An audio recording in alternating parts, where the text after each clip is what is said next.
Le cercle RH pour parler de l'expatriation, alors dans un sens, France vers des pays étrangers, mais l'expatriation dans l'autre. C'est-à-dire on revient et on repose ses valises, en France en particulier, c'est pas toujours simple, c'est toujours un moment difficile, évidemment pour le salarié, mais pour la famille entière. La scolarisation, le conjoint qui a créé sa boîte dans le pays et qui va devoir tout arrêter, c'est parfois un choc, c'est compliqué et on en parle avec des spécialistes de ce sujet. Alix Carnot, vous êtes une habituée de notre émission, je suis ravi de vous accueillir, directrice générale associée de Expat Communication.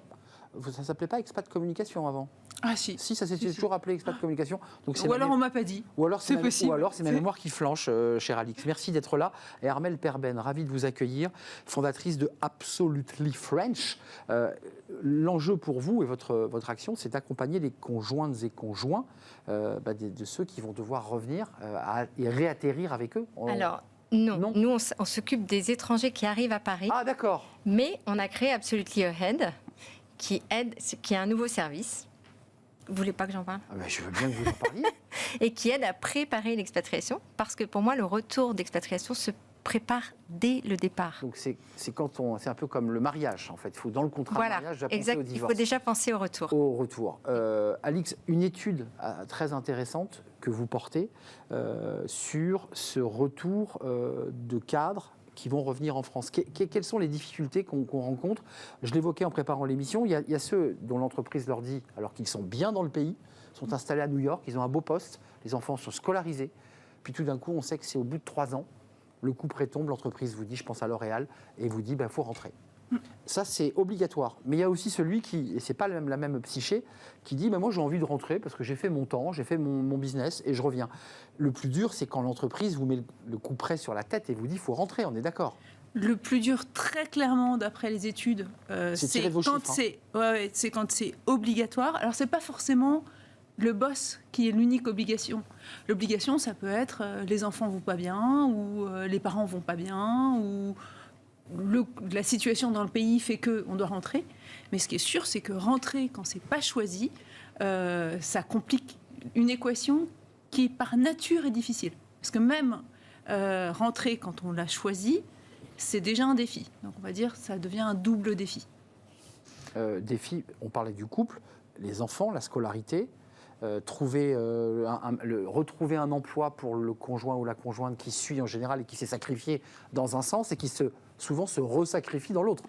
Alors, c'est un défi, on va dire l'expatriation c'est comme une pyramide, d'accord ? Quand on prépare les gens pour l'expat, on leur dit vous prenez tous vos besoins, la fameuse pyramide de Maslow, et chacun va être bouleversé par l'expatriation. Tout ce qui va être la sécurité, l'administration, avoir un lieu, une école, etc. La santé, des revenus, le sentiment d'appartenance, le sentiment de contribution. Tout ça, quand on part en expat, c'est secoué et on se réinvente. Ce à quoi on ne s'attend pas, c'est qu'au retour, l'effort à faire va être au moins équivalent. Il y a beaucoup de gens qui nous disent « je rentre, c'est facile, je vais retrouver mes pantoufles ».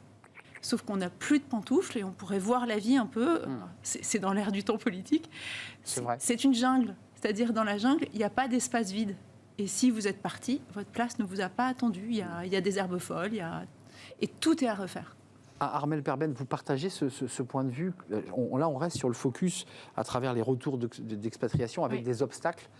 Donc, vous l'élevez, vous, les obstacles, en fait. Vous essayez d'élever, en fait. Exactement. Oui. Et puisqu'il y a des choses auxquelles on ne pense pas quand on rentre, c'est qu'on a oublié son pays, souvent. On a oublié comment il était et les gens ne nous attendent pas. Donc, on rentre, mais il n'y a personne qui va vous ouvrir la porte et qui va vous dire « venez à la maison ». Parce que les gens ont continué leur vie. Donc, il faut penser à ça, penser à préparer son retour, entretenir son réseau tout au long de l'expatriation pour ne pas se retrouver quand on arrive sans plus personne. Et maîtriser la langue, parce que c'est un élément que vous portez beaucoup pour ceux qui viennent chez nous.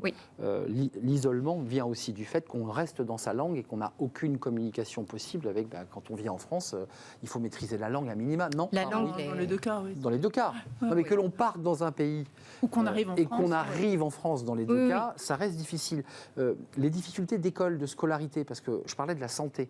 Quand on part, il faut organiser l'encadrement, je pense aux États-Unis ou des pays où il n'y a pas la Sécu.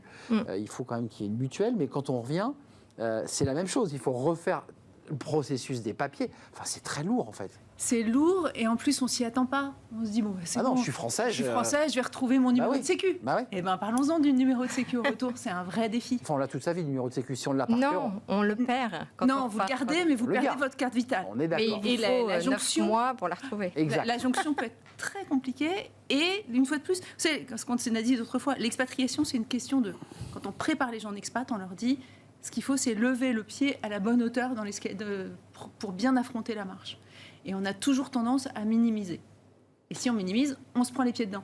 Le retour, c'est vraiment l'étape qui est la plus minimisée. Et vous parliez des études, donc c'est le baromètre expat communication qu'on fait avec une quinzaine de partenaires chaque année. Et donc on leur demande on compare les résultats des expats toujours à l'étranger qui nous parlent du retour et des expats qui sont rentrés qui nous parlent du retour. Et on compare les deux. Et alors là, si les chiffres... Voilà, on les voit. Donc c'est hyper intéressant parce que ce qu'on voit, c'est que systématiquement, ceux qui sont encore à l'étranger minimisent par rapport à ceux qui sont déjà rentrés. Alors, ils voient à peu près là où sont les problèmes, c'est-à-dire numéro 1, les démarches administratives, après la réinsertion professionnelle, les enfants, etc. Le logement. Bonne galère. Mais chaque fois, c'est minimisé. Alors, l'école... Vous parlez de l'école. Bonne nouvelle, c'est finalement là que ça va le mieux se passer. Okay.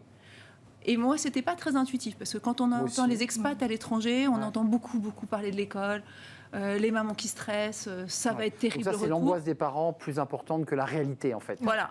Ils voulaient l'école internationale au retour, ils l'ont rarement parce qu'il y a très peu de place. En revanche, ça se passe bien, les enfants ont un bon niveau. Pas trop d'enjeux sur les enfants. Réadaptation, Armelle, dans cette étude portée par Alix, il y a la réadaptation culturelle. Alors, là aussi, comme vous accompagnez ceux qui viennent en France et qui peuvent arriver des États-Unis dans un modèle culturel, je pense aux États-unis, il y a d'autres pays bien sûr, mais des modèles plus anglo-saxons, c'est un choc de découvrir la France. On appelle ça le contre-choc culturel. Quand on parle pour un Français qui est parti et qui revient, il y a un vrai contre-choc parce que il faut recommencer à redécouvrir sa culture et c'est un vrai processus. Un mot qu'on ne dit pas quand on est expat, alors on reviendra peut-être sur les aventuriers qui créent leur boîte et qui ne sont pas les expats des grandes multinationales, parce qu'il y a aussi de plus en plus ce genre de cas. Il y a le niveau de revenus qui baisse ou pas? Ça baisse? Alors oui. Et il y a aussi, il y en a qui perdent leur statut social. Je pense aux expats africains, par exemple, qui arrivent en France. Ils n'ont plus la bonne à la maison, ils n'ont plus la cuisinière, ils n'ont plus... Donc leur statut social diminue quand ils arrivent dans un pays comme la France. Vous dites qu'ils vont faire leurs courses au Carrefour et qu'ils remplissent un caddie, quoi. Parce que, non, mais c'est ça, là. Oui, c'est ça. C'est aussi un choc. Exactement, c'est un vrai choc. Ouais, les revenus. Je suis toujours un peu agacée quand on dit ça, parce que les expats ont déjà souvent une image un peu d'enfants gâtés. Ils savent quand ils rentrent, ils le savent, donc ils sont rarement surpris d'avoir à pousser leur caddie eux-mêmes. En revanche, ils perdent en revenus, et ça les études le disent, ils perdent très nettement. Et en fait, vous disiez double sacrifice au retour tout à l'heure. Vous disiez, par exemple, le conjoint, il se sacrifie à l'aller parce qu'il perd son job, et à nouveau au retour. Et en fait, c'est exactement ça, c'est-à-dire que le retour, c'est le moment où on fait le bilan des courses. On se dit, bon, j'ai lâché mon job pour toi, les enfants d'abord. Pour que les enfants soient internationaux, etc. C'est ce que disent les études. Pour toi et ta carrière, donc pour la famille, et en me disant que moi, j'allais retrouver du boulot rapidement. Et moi dans tout ça? Déjà, trouver du boulot rapidement, ça dépend des pays, des gens, de plein de choses. Et puis au retour, on se dit, en fait, là, le conjoint, généralement, prend du temps à retrouver et retrouve... Je suis désolée, c'est pas une bonne nouvelle, mais en général, pas au même niveau que ce qu'il avait laissé. Il doit on faire aimerait dire sacrifice. Parce qu'on aide les conjoints à retrouver du boulot toute la journée, donc on aimerait dire c'est super, vraiment vous perdez pas en trajectoire. Si. Ça n'est pas vrai. Votre étude dit l'inverse, effectivement. Et donc, ce qu'on voit, c'est que financièrement au retour, c'est compliqué parce qu'il n'y a plus qu'un grand salaire, alors qu'il y a un peu grossi, mais pas tant que ça, et que les 2 tiers des expats reviennent à Paris ou en région parisienne.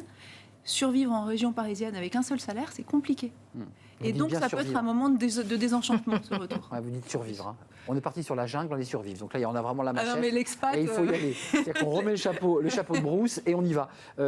Vous évoquez quand même, et ça, c'est aussi l'accompagnement que vous faites chez vous, Armelle, c'est garder le réseau, créer du lien, Parce que le sentiment ensuite de solitude doit être puissant, qu'on aille dans un sens ou dans un autre. C'est-à-dire qu'on est parti, on a vécu une aventure un peu dingue dans l'expatriation, on vit des choses un peu extraordinaires parfois, puis quand on revient, il y a tout d'un coup une sorte de dépression, tout s'arrête, il y a un peu de ça quand même. Oui. Et il ne faut pas hésiter, avant de revenir, de recontacter les gens, de se dire on se fait un café quand on rentre, ça relance le réseau pour aller chercher un job, on gagne du temps en fait. Les clients que vous avez, ce sont des cadres supérieurs qui sont envoyés des groupes pétroliers, des groupes de cosmétiques, je ne cite pas les marques, où on a aussi des profils plus d'aventuriers de la fintech, de start-upers qui disent « je vais tenter l'aventure dans un pays ». Et là, on arrive plus près de la jungle. Ceux-là, ils se font moins accompagner. On est d'accord, ils y vont solo. Parce que les grands groupes ont des services structurés de ceux que vous mobilité accompagnez. internationale. Voilà. Les fintech, enfin les tech en général, solo. Nous sollicitent, mais ça va tellement vite que le temps qu'ils mettent le service, en fait, le gars est déjà parti ou il est déjà revenu. Ça va trop vite. C'est quand les boîtes vraiment se grossissent et ont davantage de process. Se structure un peu plus. Juste pour ceux qui nous regardent et qui rêvent d'expat, j'ai le sentiment que c'est un peu pas tombé en désuétude, mais que les entreprises quand même ont un peu levé le pied sur l'expatriation. On est toujours au même niveau que les années 80 où il y a moins d'expats. Ça a fondu. Les effectifs ont fondu à partir de 2010.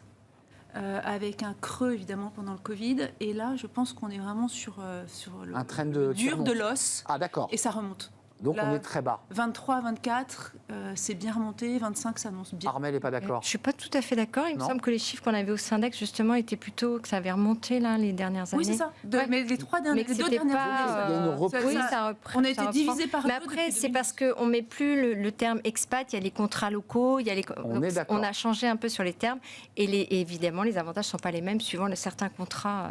C'est vrai, mais là on ne peut pas rentrer dans mais on a de la mobilité internationale, on en a quand même plus qu'avant. La mobilité est plus qu'avant.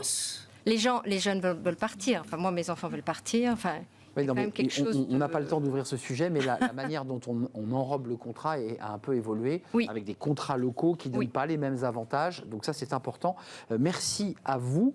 Absolutely French, ça c'est Armelle Perben qui accompagne les conjoints, mais pas seulement dans la langue, dans le réseau.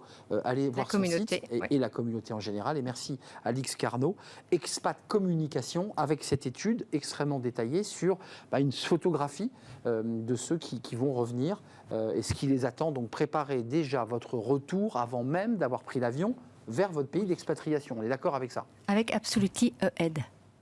Et à Expat Communication, pour la préparation, l'interculturel. On a mis toutes les marques. Merci à vous, mesdames. On termine notre émission avec Fenêtre sur l'emploi. C'est le livre de Smart Job. Et on s'intéresse au modèle suédois. Est-ce que vous en avez entendu parler de ce modèle suédois? On accueille notre invité.